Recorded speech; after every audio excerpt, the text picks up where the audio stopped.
व्यवसायात्मिका बुद्धिरेकेः कुरु नन्दन बहुशाखा ह्यनन्ताश्च बुद्ध्यो अव्यवसायिनाम्।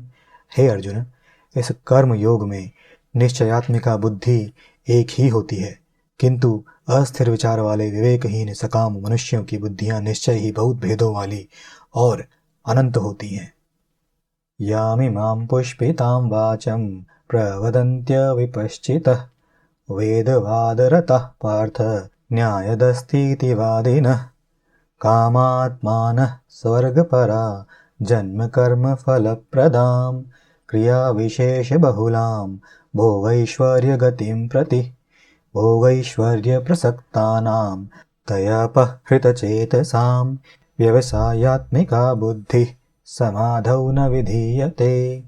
हे अर्जुन, जो भोगों में तन्मय हो रहे हैं, जो कर्म फल के प्रशंसक वेद वाक्यों में प्रीति रखते हैं, जिनकी बुद्धि में स्वर्ग ही परम प्राप्य वस्तु है और जो स्वर्ग से बढ़कर दूसरी कोई वस्तु ही नहीं है, ऐसा कहने वाले हैं, वे अविवेकी जन इस प्रकार की जिस पुष्पित यानी दिखाऊ शोभा युक्त वाणी को कहा करते हैं, जो कि जन्म रूप कर्म फल देने वाली एवं भोग तथा ऐश्वर्य प्राप्ति के लिए नाना प्रकार की बहुत सी क्रियाओं का वर्णन करने वाले हैं, उस वाणी द्वारा जिनका चित्त हर लिया गया है, जो भोग और ऐश्वर्य में अत्यंत आसक्त हैं, उन पुरुषों की परमात्मा में निश्चयात्मिका बुद्धि नहीं होती।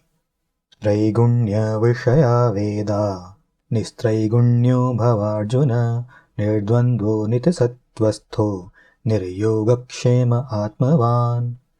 हे अर्जुन, वेद उपर्युक्त प्रकार से तीनों गुणों के कार्य रूप समस्त भोगों एवं उनके साधनों का प्रतिपादन करने वाले हैं, इसलिए तू उन भोगों एवं साधनों में आसक्तिहीन, हर्ष शोक आदि द्वंद्वों से रहित नित्य वस्तु परमात्मा में स्थित योगक्षेम को न चाहने वाला और स्वाधीन अंतःकरण वाला हो।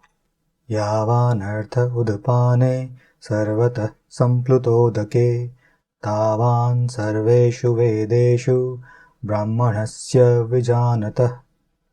सब ओर से परिपूर्ण जलाशय के प्राप्त हो जाने पर छोटे जलाशय में मनुष्य का जितना प्रयोजन रहता है, ब्रह्म को तत्व से जानने वाले ब्राह्मण का समस्त वेदों में उतना ही प्रयोजन रह जाता है। कर्मण्येवाधिकारस्ते मा फलेषु कदाचन मा कर्म फल हेतुर्भुः मा ते संगोत्स्वकर्मणि।